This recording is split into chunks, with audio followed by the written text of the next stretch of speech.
अस्सलाम वालेकुम नाज़रीन, आप देख रहे हैं पीटीएन न्यूज और मैं हूं आपकी होस्ट सुंबल जिया।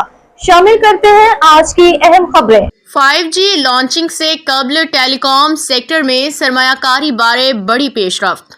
इस्लामाबाद 5G के लॉन्चिंग से कबल टेलीकॉम सेक्टर में सरमायाकारी के हवाले से बड़ी पेशरफ्त सामने आई है।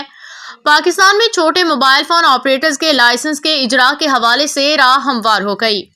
वजारत IT ने MVNO लाइसेंस मंजूरी के लिए विफाकी काबीना को भिजवा दिया।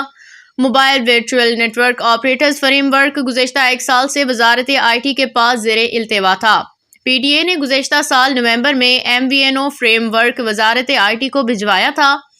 हुकाम वजारत IT के मुताबिक फ्रेमवर्क को हतमी शक्ल देने के लिए आलमी MVNOs से मुशावरत की गई। वजारत कानून और इंसाफ ने फ्रेमवर्क का कानूनी जायजा मुकम्मल किया। Mobile virtual network operator licence की फीस $50 लाख से कम करके 1.4 लाख कर दी गई है। सरमायाकारों की सहूलत के लिए लाइसेंस की मुद्दत 15 साल कर दी गई है। MVNOs को टेलीकॉम ऑपरेटर से नेटवर्क हासिल करना होगा। फ्रेमवर्क के तहत MVNO मोबाइल ऑपरेटर से लाइसेंस लीज पे लेके काम कर सकता है। न्यूज स्टूडियो से अब तक के लिए इतना ही। मज़ीद खबरों और अपडेट्स के लिए देखते रहें PTN न्यूज। अल्लाह निगहबान।